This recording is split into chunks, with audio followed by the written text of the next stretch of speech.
আমরা আজকে বায়োসেভার সূত্র যে পড়েছিলাম তা প্রয়োগ দেখব। প্রয়োগ মানে বিভিন্ন ক্ষেত্রে সেটাকে প্রয়োগ করে চৌম্বক ক্ষেত্র বা চৌম্বক ক্ষেত্র প্রাবল্যের মান নির্ণয় করব। একটা ধরো অসীম ঋজু পরিবাহী আছে, অসীম ঋজু পরিবাহীর বহিস্থ একটা বিন্দুতে আমরা কি করব, চৌম্বক ক্ষেত্র বা চৌম্বক ক্ষেত্র প্রাবল্য নির্ণয় করব। তাহলে একটা অসীম ঋজু পরিবাহী, এর মধ্য দিয়ে প্রবাহটা কত, আই প্রবাহ যাচ্ছে। পরিবাহীটার মধ্যবিন্দু ধরলাম ও, এখান থেকে আর দূরে একটা বহিস্থ বিন্দু নিলাম কি, পি। তাহলে পি বিন্দুতে চুম্বক ক্ষেত্র ডিবিটা কত সেইটা আমরা ক্যালকুলেশন করব। ডিবিটা কি, এর উপর একটা ক্ষুদ্র অংশ, এই পরিবাহীর উপর একটা ক্ষুদ্র অংশ ডিএক্স নিলাম, কারণ আমরা বায়োসেভার সূত্রে দেখেছি কি, যেটা ক্ষুদ্র অংশের মধ্য দিয়ে তড়িৎ প্রবাহ হলে তার বহিস্থ বিন্দুতে চুম্বক ক্ষেত্র কত হয়, ডিবি। সেটা কোন কোন বিষয়ের উপর নির্ভর করে তাও আমরা জেনেছি। তাহলে এই মধ্যবিন্দু ও থেকে এক্স দূরে একটা ক্ষুদ্র অংশ নিলাম ডিএক্স। তাহলে পরিবাহীর মধ্য দিয়ে প্রবাহ যদি আই যায়, এই ক্ষুদ্র অংশের মধ্য দিয়ে প্রবাহ আই যাচ্ছে। তাহলে এই ক্ষুদ্র অংশটা থেকে পি বিন্দু দূরত্ব কত, জেড। ও বিন্দু থেকে আর, কিন্তু ক্ষুদ্র অংশ থেকে কত, জেড। তাহলে বায়োসেভার সূত্র অনুযায়ী ডিবি সমান কি পাবো, মিউ 0/4 পাই আই, সেখানে ডিএল করছিলাম, এখানে ক্ষুদ্র অংশটা ডিএক্স, তাহলে ডিএক্স করি। আর ক্ষুদ্র অংশটা দেখো পি বিন্দুর সঙ্গে কত কোণ করছে, থিটা, সাইন থিটা, দূরত্বটা কত, জেড, জেড স্কয়ার। তাহলে ডিএল এর জায়গায় নিলাম ডিএক্স, আর যেখানে সেটা আর ছিল সেটা জেড, আর ক্ষুদ্র অংশ থেকে দূরত্বটা জেড, আর ও বিন্দু থেকে আর। কেন ক্ষুদ্র অংশ হলো, যে ক্ষুদ্র অংশের জন্য যদি চুম্বক ক্ষেত্র ডিবি হয়, তাহলে মোট অংশের জন্য চুম্বক ক্ষেত্র হবে বি। তাহলে সেটা কি করে পাবো, ইন্টিগ্রেশন করে লিখুন। তাহলে আমি যদি বি বের করতে যাই, তাহলে ডিবি কে আমাকে ইন্টিগ্রেশন করতে হবে। তাহলে এইবার কি পাচ্ছি দেখো, দূরত্বটা কত, আর, কিন্তু এখানে দূরত্বটা কত বলা আছে, জেড। তাহলে জেড কে আমাকে আর এর সাপেক্ষে কনভার্ট করতে হবে, কারণ আমার পি বিন্দু দূরত্ব অ্যাকচুয়ালি কত, আর। জেডটা তো ক্ষুদ্র অংশ থেকে দূরত্ব। তাহলে এখানে দেখো দুটো জিনিস পাচ্ছি চিত্র থেকে, দেখো x/r সমান কি, tan আলফা। দেখো তো, লম্ব বাই ভূমি সমান এই কোণটা হচ্ছে আলফা, এটা থিটা। তাহলে x/r সমান tan আলফা। তাহলে x সমান দেখো r tan আলফা। এটা যদি পরিবর্তন নেই, তাহলে dx সমান কি হবে, r, r তো কনস্ট্যান্ট। তাহলে এই x টা যদি বাড়ে, তাহলে আলফা, এই যে আলফাটা, এই আলফাটা, আলফা মানে কথা ছাড়ো, আলফাটা, এই আলফাটা বাড়বে কমবে। x যদি কমে, এই x টা এখানে চলে যাবে, এতটা হবে। তো দেখো আলফাটা কমছে, তাহলে x এর উপরে আলফা পরিবর্তন হবে। তাহলে r টা কনস্ট্যান্ট এখানে, তাহলে x যদি পরিবর্তন হয়, কে পরিবর্তন, আলফা পরিবর্তন। তাহলে tan এর যদি পরিবর্তন করি, tan এর ডেরিভেটিভ করলে কি হয়, sec স্কয়ার আলফা dl। এটা ধরো আমার 1 নম্বর সমীকরণ, এটা 2 নম্বর। আবার দেখো চিত্র থেকে পাচ্ছি এটা একটা ত্রিভুজ, তার বহিস্থ কোণ কি, থিটা, আর এই কোণটা কত ডিগ্রি, 90 ডিগ্রি। তাহলে থিটা সমান লিখতে পারবো 90 ডিগ্রি প্লাস আলফা। দেখো ত্রিভুজ, এই যে ত্রিভুজটা, তার বহিস্থ কোণ সমান অন্তঃস্থ কোণ বিপরীত কোণ দ্বয়ের সমষ্টির সমান। থিটা সমান হবে 90 ডিগ্রি প্লাস আলফা। তাহলে আমি লিখতে পারবো sin থিটা সমান sin 90 degree plus alpha. Second কোয়াড্রেন্টে সাইন হয় positive, cos alpha.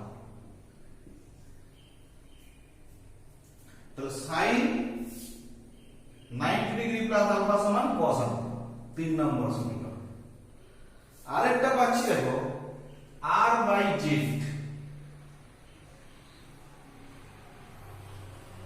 r by z মানে কি ভূমি বাই অতিভুজ, ভূমি বাই অতিভুজ মানে কি cos আলফা।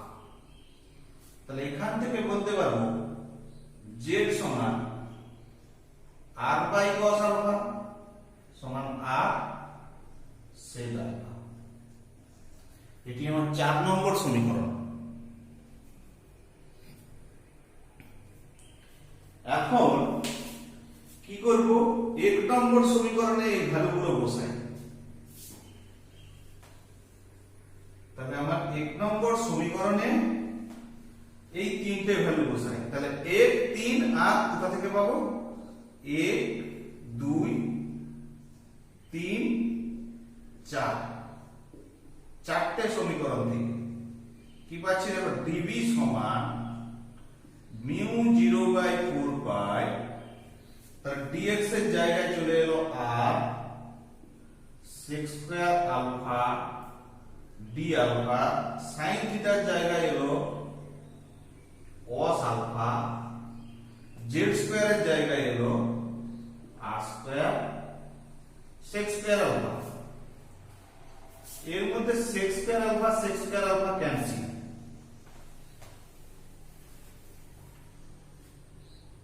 আর এর সঙ্গে একটা আর ক্যান্সেল, তাহলে mu 0 i by 4 pi r cos alpha d alpha, এটা পেলাম dv। তাহলে ক্ষুদ্র অংশের জন্য পেয়েছি dv, তাহলে মোট dv কি হবে,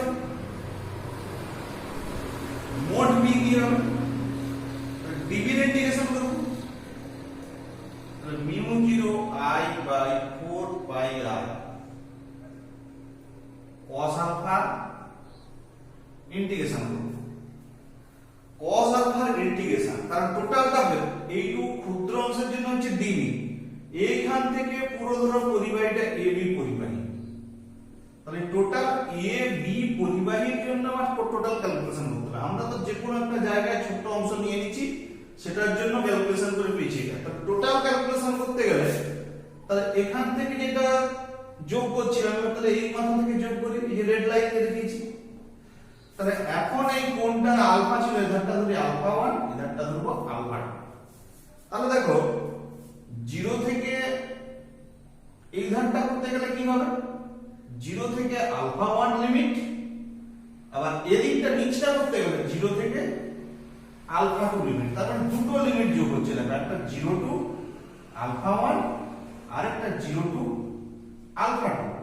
এই লিমিটটাকে আমরা একবারে লিখতে পারি মাইনাস আলফা 2 প্লাস আলফা 1। মানে এটাকে ঘোরাতে গেলে এখানে মাইনাস নিতে হয় 0 টু আলফা 2, সেইটাকে লিখতে পারি একেবারে মাইনাস আলফা 2 প্লাস, মানে 0 থেকে আলফা 1 0 থেকে আলফা 2। এখান থেকে এদিকে লিখি তাহলে মাইনাস আলফা 2 প্লাস আলফা 1, তাহলে মাইনাস আলফা 2 প্লাস আলফা 1, তাহলে টোটালটা পেয়ে যাবো, এদিকটা আলফা 1 এদিকটা alpha 2। Mu 0 i by 4 pi r cos alpha integration sin alpha minus alpha 2 plus alpha 1, তাহলে mu 0 i by 4 pi r। তাহলে প্রথমে upper limit sin alpha 1 minus sin minus alpha 2, তাহলে b সমান কি দাঁড়ালো, mu 0 by 4 pi i by r, sin minus theta সমান কি হয়, মাইনাস sin থিটা, তাহলে এই মাইনাস প্লাস হয়ে যাবে sin alpha 1 by sin alpha 2। এইটা হচ্ছে আমার যে কোনো রিজু পরিবাহীর ক্ষেত্রে জেনারেল সমীকরণ, সাধারণ সমীকরণ। Mu 0 by 4 by i by r sin alpha 1 plus sin alpha 2, এইবার যদি এটা কিছু কেস আছে এখানে, ধর অসীম ঋজু পরিবাহী, বললো অসীম ঋজু পরিবাহী, এটা যে কোনো ক্ষেত্রে, এটা কিন্তু অসীম আমি বলিনি, একটা পার্টিকুলার এ পয়েন্ট বি পয়েন্ট বলছি যার ম্যাক্সিমাম আলফা মানে ম্যাক্সিমাম আলফা, কিন্তু অসীম মানে এইটা 500 কিলোমিটার চলে গেছে, এটাও 500 কিলোমিটার, অসীম তার তুলনায় মানে আর একদম নগণ্য। তাহলে সেক্ষেত্রে কি হবে? অসীম ঋজু পরিবাহী হলে আলফা 1 হবে 90 ডিগ্রি সমান আলফা। দেখো এইটা যদি আমার অনেক বড় হয়ে যায় তাহলে এইটা কি হবে? এটা বাড়বে, বাড়তে বাড়তে তার মানে অ্যাঙ্গেলটা আছে এরকম, তাহলে এটা যখন বড় হবে বাড়তে বাড়তে বাড়তে বাড়তে বাড়তে বাড়তে বাড়তে বাড়তে বাড়তে বাড়তে প্রায় এরকম চলে আসবে, সেটাকে প্রায় আমি 90 ডিগ্রি ধরে নিচ্ছি। তাহলে 90 ডিগ্রি হবে। তাহলে b এর ভ্যালু দেখো, sin 90 এর ভ্যালু কত? 1। তাহলে 1 আর 1 2 sin, তাহলে 90 ডিগ্রির ভ্যালু কত? 1। তাহলে 1 আর 1 2, তাহলে mu 0/4 pi 2i by r। এই সমীকরণটা অসীম ঋজু পরিবাহীর জন্য, আর এটা যে কোনো সমীকরণ, এগুলো প্রত্যেকটাই মনে রাখতে হবে অঙ্ক কষার জন্য, এগুলো প্রতিটা প্রয়োজন। অর্ধ অসীম, অর্ধ অসীম পরিবাহী,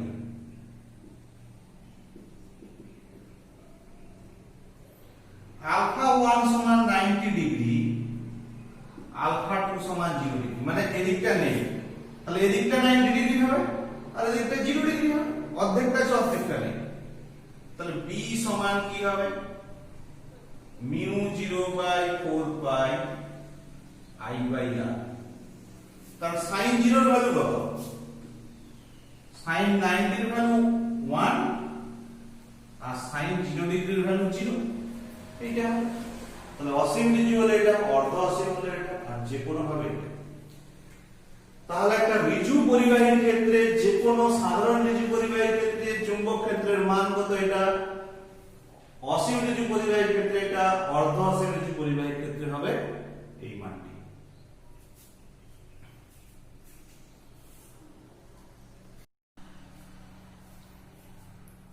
আমরা একটা বর্গাকার পরিবাহী নিয়েছি যার প্রত্যেক বাহু দৈর্ঘ্য a, তাহলে ওর কেন্দ্রবিন্দুতে চৌম্বক ক্ষেত্র বা চৌম্বক ক্ষেত্র প্রাবল্য কত হবে সেটা আমরা নির্ণয় করব।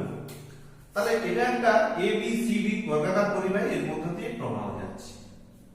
এখন আমি যে কোনো একটা বাহুর জন্য বলি, ধরো এই বাহুটার জন্য চুম্বক ক্ষেত্রের মান b1, এই বাহুটার জন্য b2, এই বাহুটার জন্য b3, এই বাহুটার জন্য b4, টোটালটা তাহলে কত হবে? b।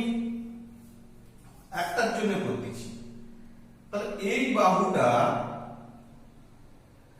জন্য এর থেকে মধ্যবিন্দু থেকে কেন্দ্রের দূরত্ব কত? r। মানে আমরা সূত্র জানি কি? তাহলে b সমান জানি mu 0/4 pi i by r sin alpha 1 plus sin alpha 2, যে কোনো ঋজু পরিবাহীর ক্ষেত্রে। তাহলে এইটা কি বার করব? b1। তাহলে আলফা 1 এবং আলফা 2 কত ডিগ্রি হবে? দেখো টোটাল এটা কত ডিগ্রি? এই কোণগুলো চারটা ছেদ করছে, তার মানে টোটাল কোণটা কত degree?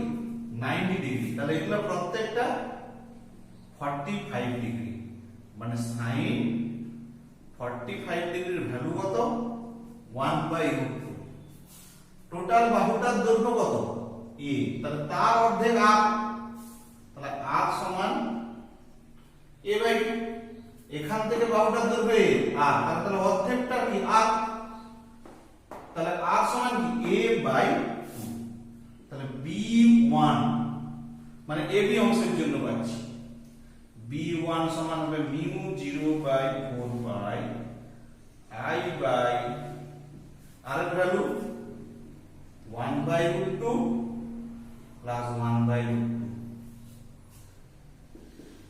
Mu 0/4 pi 2i by a into 2/√2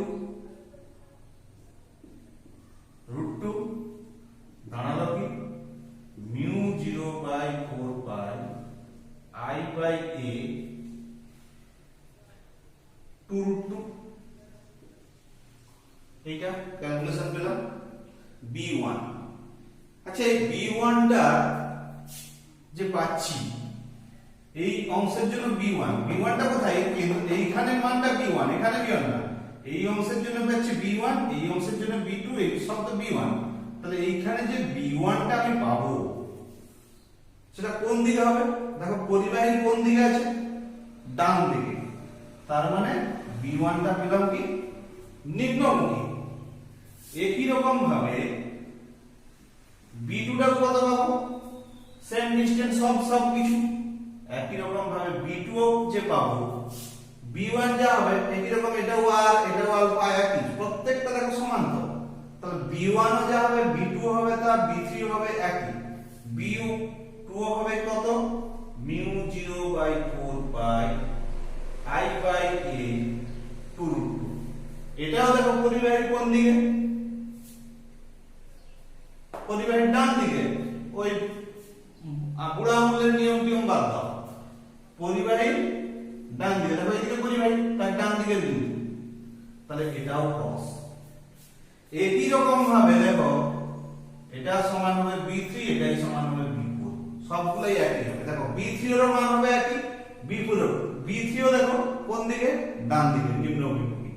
b4 এই পরিবাহীর জন্য হচ্ছে b4, এই পরিবাহীর জন্য হচ্ছে b3, বিন্দুটা পরিবাহীর ডান দিকে, তবে এদিকে প্রবাহ আসছে তার ডান দিকের বিন্দু নিম্নমুখী, এদিকে প্রবাহ আসছে তার ডান দিকে নিম্নমুখী। তাহলে টোটাল বিটা কি হবে? টোটাল বি হবে b1 plus b2 plus b3 plus b4। তাহলে 4 ইনটু μ0/4 পাই I/a 2√2, এবং সবটাই কি হবে? টোটালটাই নিম্ন অভিমুখী। তাহলে বেরালো কত? μ0/4 পাই 8√2 I/a, এটা পেলাম মিন মান, এবং সেটা টোটালটাই নিম্ন অভিমুখী।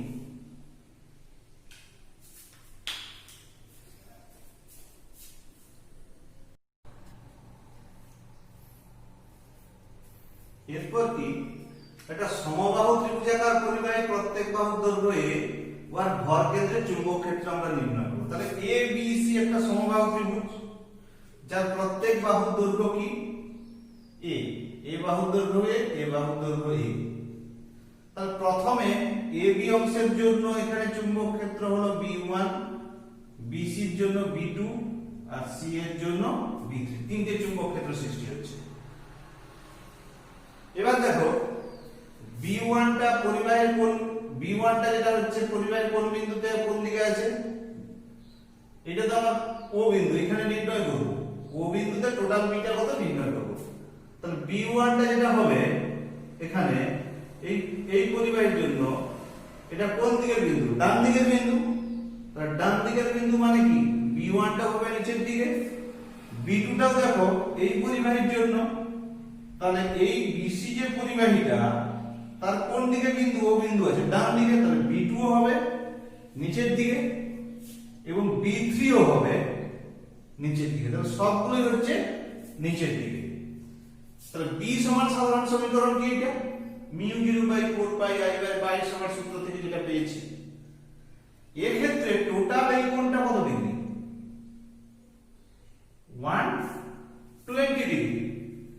তাহলে 120 ডিগ্রি যদি হয় তাহলে আলফা 1 ইকুয়াল টু আলফা 2 সমান 120/2 60 ডিগ্রি। তাহলে প্রত্যেকটা 60 ডিগ্রি। আর এর ভ্যালু কি? এইটা ধরো যদি ত্রিভুজের উচ্চতা হয়, এটা আর হলে তো এটাও আমি আর বলতে পারবো কি রকম। তাহলে দেখো আর সমান কি? এইটা কত? উচ্চতাকে 1:3 অনুপাতে ভাগ করো। তাহলে আর সমান 1/3h, উচ্চতার 1 1/3 ভাগ। সমবাহু ত্রিভুজের উচ্চতা কি? √3/2 ইনটু বাহু। তাহলে আর এর মান হলো এটা। তাহলে এখান থেকে আমি ফার্স্টে b1 বের করাই। মিউ 0/4 পাই আর এর value a/2√3 sin 60 degree plus sin 60 degree, তাহলে mu 0/4 pi I into 2√3 a sin 60 এর ভ্যালু √3/2 √3/2, তাহলে ওখানে টোটাল কত হলো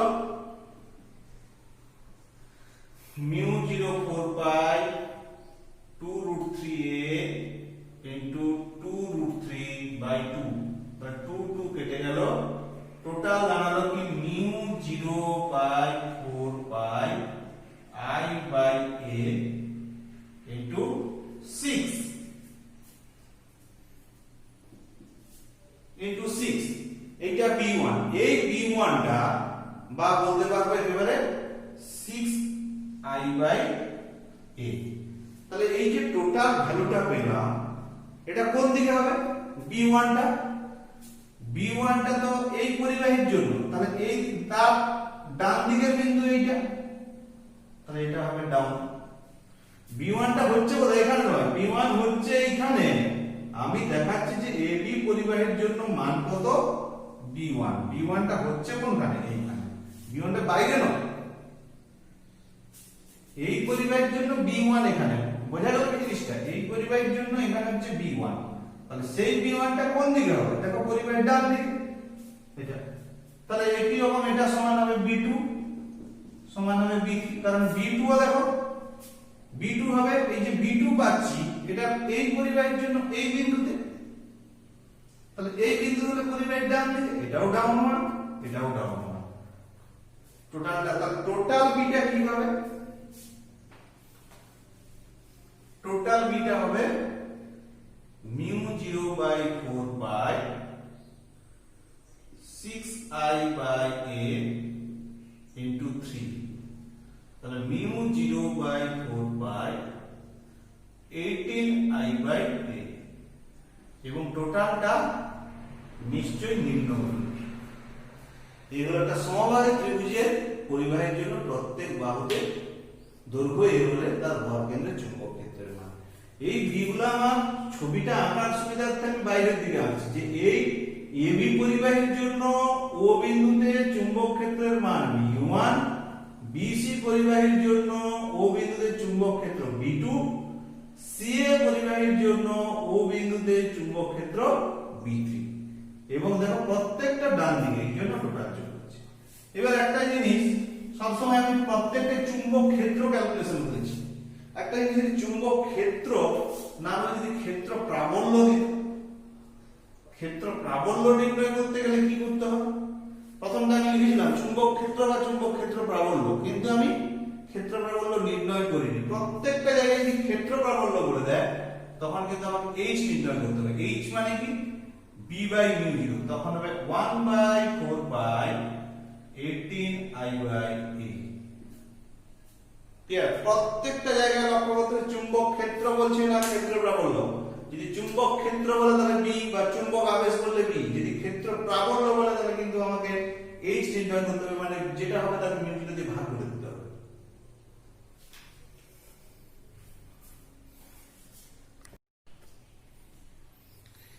এরপর আমরা একটা বৃত্তাকার পরিবাহী দিকের কেন্দ্রবিন্দুতে চৌম্বক ক্ষেত্র নির্ণয় করতেছি, তাহলে এটা একটা বৃত্তাকার পরিবাহী, এখানে কোন দিকে প্রবাহ হচ্ছে, ঘড়ির কাঁটার বিপরীত দিকে, তুমি ঘড়ির কাঁটার দিকেও আঁকতে পারো, কোনো ক্ষতি নেই। তাহলে এই পরিবাহীটার মধ্য দিয়ে তড়িৎ প্রবাহ হচ্ছে বৃত্তাকার রিং, রিংটার ব্যাসার্ধ কত r, এর পরিবাহীর উপর একটা ক্ষুদ্র অংশ নিলাম dl, তাহলে dl অংশের জন্য এই কেন্দ্রের চুম্বক ক্ষেত্র কত হবে db, এবং সেই বায়োসেভার সূত্র অনুযায়ী সেই যে আমি চুম্বক ক্ষেত্রটা পাচ্ছি, সেই চুম্বক ক্ষেত্রটা তাহলে কি হবে ক্ষুদ্র অংশের জন্য, টোটাল পরিবাহীটা তো আছে, টোটাল পরিবাহীটা কত হবে, টোটাল পরিবাহীটা বৃত্তের পরিধি 2πr, তাহলে ক্ষুদ্র অংশের জন্য কত হচ্ছে db = equal to mu 0 by 4 pi I DL sin theta by r square Biot Savart সূত্র অনুযায়ী। এইবার দেখো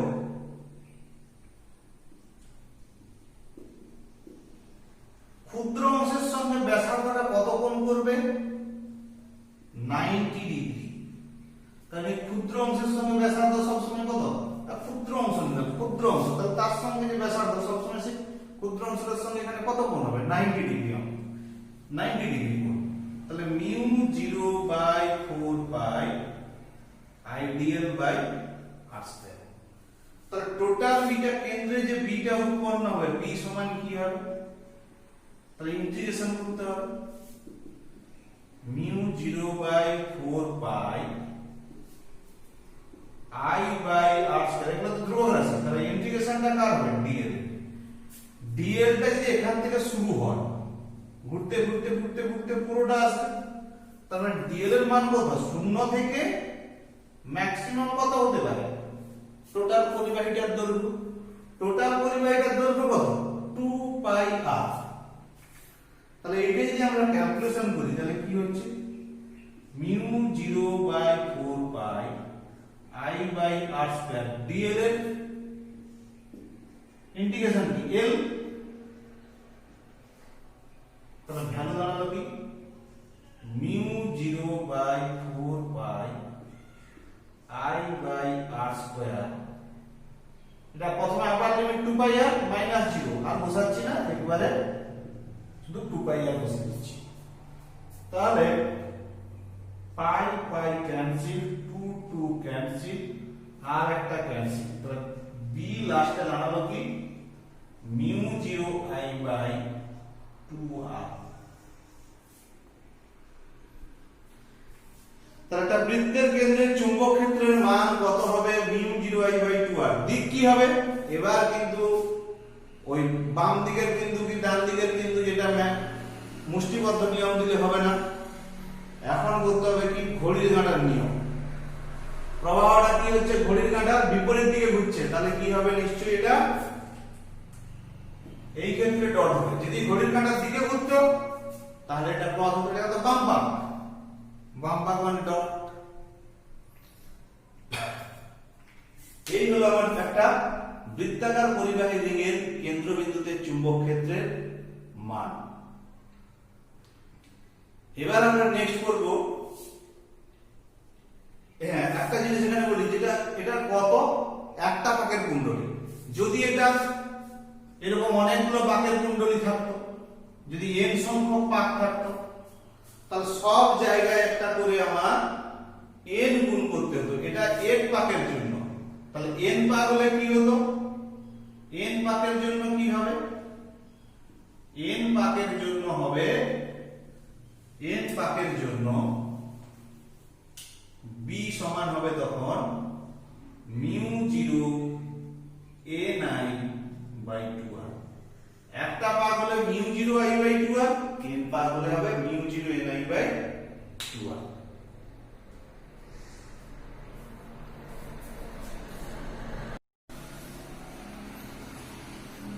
এরপর আমরা একটা বৃত্তাকার পরিবাহী রিংয়ের অক্ষস্থ বিন্দুতে চুম্বক ক্ষেত্র নির্ণয় করব।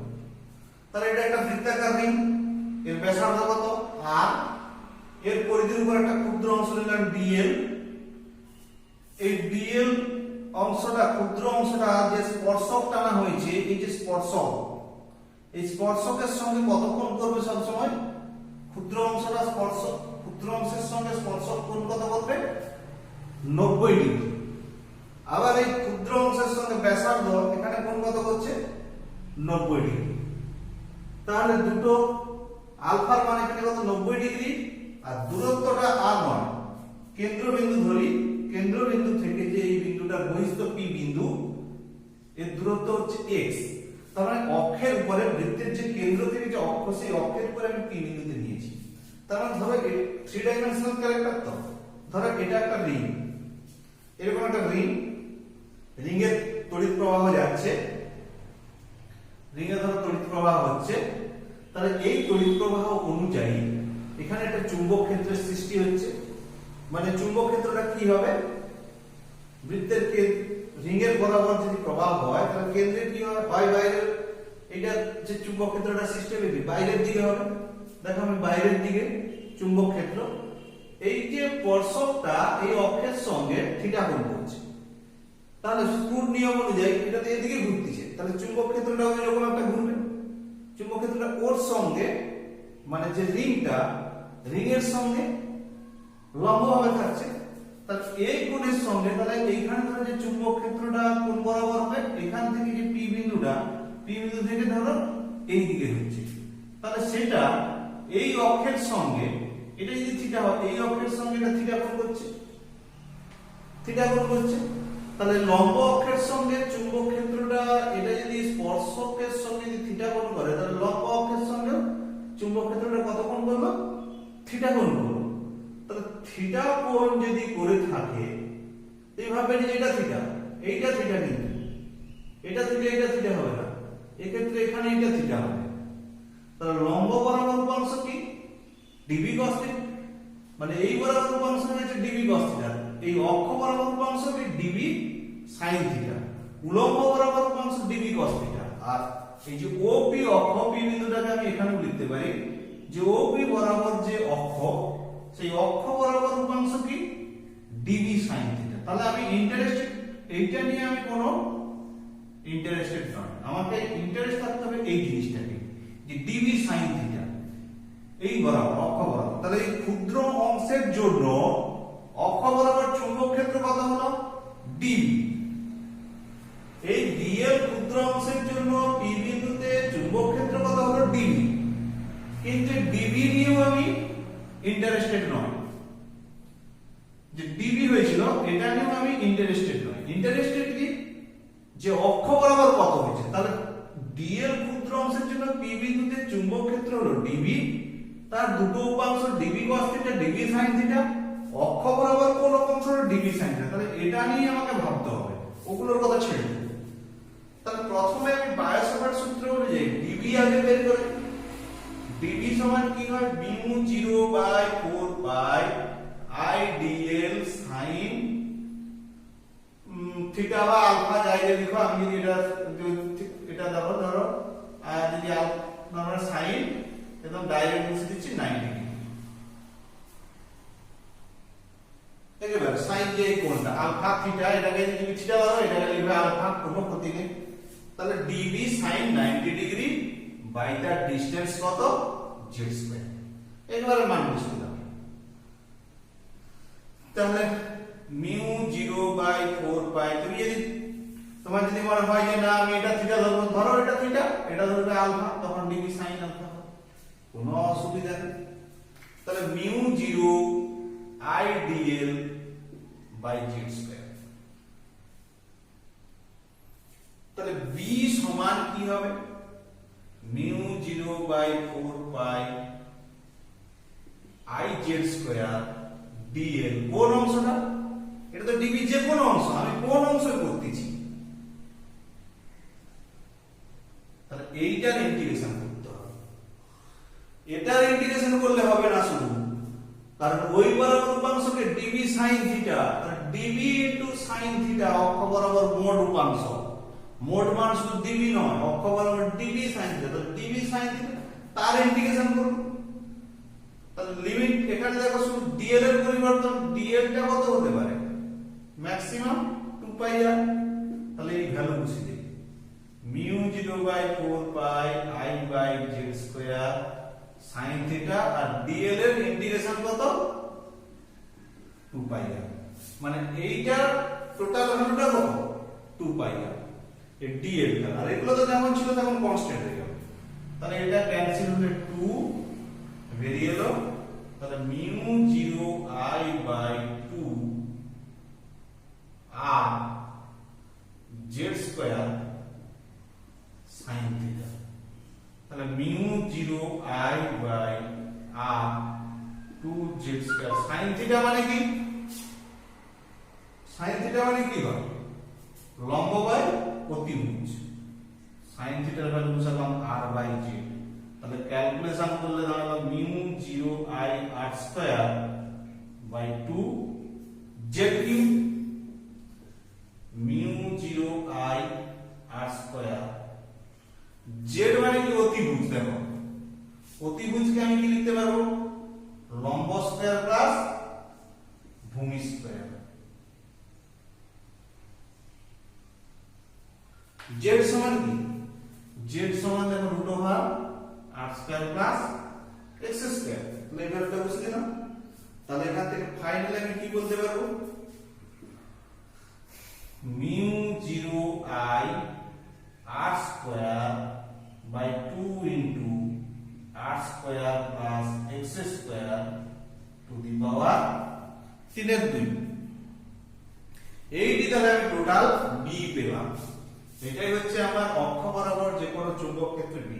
যদি এন পাক থাকে,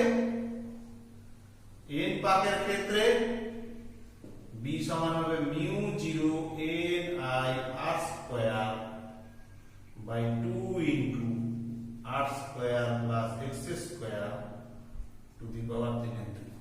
এইখানে দেখবে x এর ভ্যালু 0 বসিয়ে দিবে, 0 বসিয়ে দিলে দেখবে কেন্দ্রে যে মান মিউ 0 n/2r, মিউ 0 n/2r চলে আসবে। x এর ভ্যালু 0 বসাবে, x এর ভ্যালু 0 বসানো মানে কি, p বিন্দুটা কেন্দ্রে চলে এলো। তাহলে কেন্দ্রের মান কি ছিল, মিউ 0 n/2r। চেক করে দেখবে x এর ভ্যালু 0 বসালে ও মিউ 0 n/2r ই আসবে। তাহলে যদি চৌম্বক ক্ষেত্র প্রাবল্য বলে, যে তোমাকে বি না বলে এইচ ক্যালকুলেশন করতে পারে, তাহলে এইচ কি হবে, এইচ সমান হবে n i r square by 2 into r square plus x square to the power 3/2। এই মোটামুটি বায়োসাভার্ট সূত্রের যেগুলো বড় বড় মোটামুটি অ্যাপ্লিকেশন হয়, এছাড়া ছোট ছোট অনেক অ্যাপ্লিকেশন আছে, সেগুলো নিয়ে পরে পড়াবো। বড় বড় যেগুলো হয় বায়োসাভার্ট সূত্র থেকে এগুলো বেশি ইম্পর্টেন্ট। এটা বর্গক্ষেত্রের কেন্দ্রে কত হতে পারে, একই রকম ভাবে আয়তক্ষেত্রে হতে পারে। তোমরা একটা আয়তক্ষেত্রের ক্ষেত্রে করে দেখাবে তো আমাকে। নেক্সট তোমাদের একটা টাস্ক দিচ্ছি, এইটা করে তোমরা চেষ্টা করবে দেখে একটা, যে একটা আয়তক্ষেত্র এরকম আছে, এরকম একটা আয়তক্ষেত্র, এটা এ এটা বি, এখানে আই কারেন্ট যাচ্ছে, আই কারেন্ট বেরোচ্ছে। তাহলে এই যে কেন্দ্রবিন্দু, কেন্দ্রবিন্দু মানে কি, কর্ণদ্বয়ের ছেদবিন্দু, এইখানে টোটাল বি কত হবে, এটা আমাকে নেক্সট দিন করে তোমরা পাঠাবে বা তোমরা চেষ্টা করবে। এটা না পারলে আমার কমেন্ট করলে বলে দেবো। এরকম কিছু প্রবলেম, আবার এরকম কিছু প্রবলেম থাকতে পারে। কি হবে, এরকম এই বৃত্তাকার রিংটার ব্যাসার্ধ এ এরকম হচ্ছে, এইখানে চুম্বক ক্ষেত্রের মান কত হবে, এটাও ক্যালকুলেশন করতে পারো। বা এরকম হতে পারে, আমি রিং দেখিয়েছি, একটা অর্ধবৃত্তাকার রিং,